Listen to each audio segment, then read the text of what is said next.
Hey everyone, welcome to CLAT point and let's start. आज का हमारा ये सेशन देखिए, हाल ही में अभी एक समिट हो रही थी इंडिया के अंदर, और उसी में हमारे जो मिनिस्ट्री ऑफ होम अफेयर्स के हेड हैं, हमारे होम मिनिस्टर साहब अमित शाह जी ने एक स्टेटमेंट दी। उन्होंने ये कहा कि 2024 लोकसभा से पहले हम सीएए को जो है वो इंप्लीमेंट कर देंगे। उसके बाद से सीएए जो है ना वो काफी न्यूज में आ गया है, और आज के सेशन में हम सीए को एग्जाम के पर्सपेक्टिव से जानेंगे और ये भी जानेंगे कि क्या कहा गया हमारे होम मिनिस्टर साहब के द्वारा। ठीक है, चलिए तो बिना समय गवाए आगे बढ़ते हैं। सबसे पहले देखो, आपको पता होना चाहिए कि भैया सीए है क्या। कि सर आप सीए के बारे में बोल रहे हो, अमित शाह जी ने सीए के बारे में बोला, बट व्हाट इज सीए। तो देखो, सीए जो है ना ये बेसिकली एक आपका ऐसा एक्ट लाया जा रहा है हमारी सरकार के द्वारा, जो आपके पड़ोसी देश जो भारत के हैं, तीन पड़ोसी देश, वो तीन पड़ोसी देश कौन से हैं? One is Pakistan, another is आपका बांग्लादेश, ठीक है, अनदर इज बांग्लादेश, और तीसरा आपका जो है वो अफगानिस्तान। ठीक, चलिए तो आपके जो ये तीन कंट्रीज हैं, the CA provide citizenship on the basis of religion to 6 undocumented non Muslim communities, Hindu, Sikh, Buddhist, Jain, Parsis and Christians. ठीक है, and Christians from Pakistan, Afghanistan and Bangladesh who entered India on before 31 December 2024। ठीक, यहां पे देखो ये कट ऑफ डेट है कि इससे पहले जो भारत में घुसे हैं उन लोगों की बात हो रही है, उसके बाद वालों की बात नहीं हो रही है। इसमें आपके 6 नॉन मुस्लिम कम्युनिटीज को इंक्लूड किया गया है, Hindus, Sikh, Buddhist, Jain, Parsis and Christians.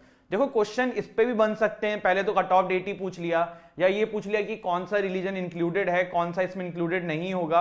तो इस तरीके से क्वेश्चन बनेंगे, तो अपने को सारी चीजें समझते हुए चलना है। ठीक, इसके बाद तीन पड़ोसी देश कौन से हैं? पाकिस्तान, अफगानिस्तान एंड आपका बांग्लादेश। ठीक, दिस इज आवर बांग्लादेश।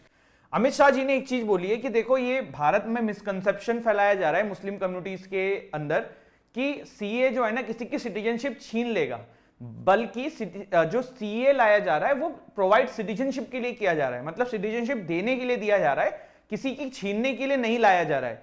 तो अब यहां पे देखो, समझने वाली जो बात है वो ये है कि सीए लाया जा रहा है, किस लिए लाया जा रहा है हमने ये भी समझा, किन कंट्रीज से जो 6 आपकी जो कम्युनिटीज है उनको आएंगे, उनको लाया जा रहा है। देखो सीए के पीछे रीजनिंग क्या दी थी जब इसको प्रपोज किया गया था। बेसिकली इसका जो रीजनिंग थी वो ये थी कि देखो, हिंदू कम्युनिटी के लिए ना विश्व में there is only one country, that is India. Islamic countries काफी सारी हैं, तो अगर इंडिया ही हिंदू कम्युनिटीज को शरण नहीं देगा जो अपने कंट्री में सताए जा रहे हैं, तो फिर कौन देगा। तो ये लॉजिक के साथ इसको लाया गया था। तो ये जो सीए है जो लाया जा रहा है, ये एग्जेम्प्ट करता है मेंबर ऑफ दिस 6 कम्युनिटी जिसका हमने नाम जाना, उनके ऊपर कोई भी क्रिमिनल केस नहीं होगा in the foreign act 1946 and the passport act 1920। कहने का मतलब है, अगर वो बिना वीजा एक्सपायर होने के बाद भी हमारे देश में रह रहे हैं, तो इन दोनों एक्ट के थ्रू उनके ऊपर कोई भी क्रिमिनल केस नहीं होगा। अब देखो सीए आया, ठीक है, सिटीजनशिप अमेंडमेंट एक्ट 2019 आया, बट इसमें कुछ इश्यूज हैं जिसको क्रिटिसाइज जो कर रहे हैं लोग, वो क्या इश्यूज पे कर रहे हैं वो देखते हैं। सबसे पहली चीज है कि वॉयलेशन ऑफ आर्टिकल 14 है, इक्वालिटी की बात करता है, प्लस हमारा जो कॉन्स्टिट्यूशन है वो प्रियम्बल जो है हमारे कॉन्स्टिट्यूशन का, दैट टॉक्स अबाउट सेक्युलरिज्म। तो यहाँ पे सिर्फ एक हिंदू कम्युनिटी को लेके ये लॉ लाया जा रहा है, तो ये उसके अगेंस्ट में। प्लस डिस्क्रिमिनेटरी नेचर है जो मैंने आपको बताया, जैसे कि रोहिंग्याज हैं, म्यांमार से जो रिफ्यूजी आते हैं, या फिर आपके श्रीलंका में जो तमिल माइनॉरिटीज हैं जिनको वहां पर सताया गया है या भी सताया जाता है, तो उनके बारे में यहाँ पे बातचीत नहीं करी गई है। तो that is also an issue with this. ठीक है, अब देखो, अगर आपसे कोई ये पूछ ले क्या सिटीजनशिप एक्ट जो है ये पहली बार लाया जा रहा है, तो जवाब होगा नहीं। आप नाम से ही समझ सकते हो, सिटीजनशिप अमेंडमेंट एक्ट बोल रहे हैं, मतलब पहले कोई सिटीजनशिप एक्ट रहा है, तो वो कौन सा रहा है? Citizenship act of 1955 was there. According to the Citizenship Act of 1955, a person must have resided in India or been in the service of the central government for at least 11 years in order to be eligible for citizenship। यहां पे ये बहुत important चीज है, पहले वाला जो act था उसमें 11 साल आपको भारत में रहना पड़ता, तभी आप एलिजिबल हो सकते थे सिटीजनशिप के लिए। बट इसको नए वाले एक्ट में रिड्यूस कर दिया है कितने पे, 5 इयर्स पे। ठीक है, ये 5 इयर्स पे ले आया गया है। एक और चीज मैं आपको बताऊं, पार्लियामेंट के थ्रू ये सिटीजनशिप अमेंडमेंट एक्ट पास हो चुका है, प्रेसिडेंट का सिग्नेचर भी हो चुका है। मामला रुका क्यों था, 2019 में कोविड आ गया था हमारे देश में, आपको याद होगा शाहीन बाग प्रोटेस्ट और आपका नॉर्थ ईस्ट में प्रोटेस्ट काफी ज्यादा हो रही थी, जिसके वजह से कुछ दिन के लिए इसको रोक दिया गया था। फिर कोविड-19 के बाद थोड़ा ठंडे बस्ते में चला गया सब, बट अब वापस इसको उठाया जा रहा है और अब सिर्फ गवर्नमेंट को नोटिफाई करना है विथ रूल्स, क्योंकि आपको पता है कोई भी एक्ट कानून पार्लियामेंट में पास होने के बाद, प्रेसिडेंट के मंजूरी के बाद नोटिफाई करना पड़ता है सरकार को। तो अगर अब यहां पे जो एक स्टेप रह गई है नोटिफाई करने की गवर्नमेंट की, वो जैसे ही होगा ये आपका इंप्लीमेंट हो जाएगा।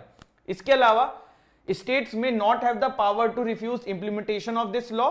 जैसे एक क्वेश्चन आपसे पूछ लें कि मान लो भाई जो बीजेपी के अपोजिशन स्टेट्स हैं, जहां पे बीजेपी की सरकार नहीं है, अगर वो स्टेट मना कर दे कि हम इंप्लीमेंट नहीं करना है तो क्या होगा? तो इसका जवाब है देखो, स्टेट मना नहीं कर सकता है क्योंकि ये यूनियन लिस्ट में आता है। आपको पता है ना, there is union list, concurrent list, state list, तो ये आता है यूनियन लिस्ट में 7th schedule of the constitution. ठीक है, तो ये एक और इंपॉर्टेंट चीज है, इसके बारे में ध्यान रखना। ठीक है, तो अब हम थोड़ा सा इसको जल्दी से समराइज कर लेते हैं। हमने सीएए के बारे में क्या क्या देखा। 3 कंट्रीज, बांग्लादेश, पाकिस्तान, अफगानिस्तान, 6 आपके रिलीजन है जिसको इसमें इंक्लूड किया गया है। और देखो ये 6 रिलीजन हिंदू रिलीजन के ही पार्ट है, ऐसा नहीं है कि हिंदू रिलीजन के नहीं है। जस्ट अ सेकेंड, हाँ, तो हिंदूज देखो जैसे आप कहोगे कि सर आप ये कैसे कह रहे हो कि हिंदू रिलीजन के पार्ट है, बट आप हिस्ट्री चेक करोगे, जैनिज्म हो गया, बुद्धिज्म हो गया, सिखिज्म हो गया, तो कहीं ना कहीं वो हिंदू रिलीजन से ही निकले हैं। तो Hindus, Sikh, Buddhist, Jain, पारसीस and Christians, तो ये आपके रिलीजन इसमें इंक्लूड किए गए हैं।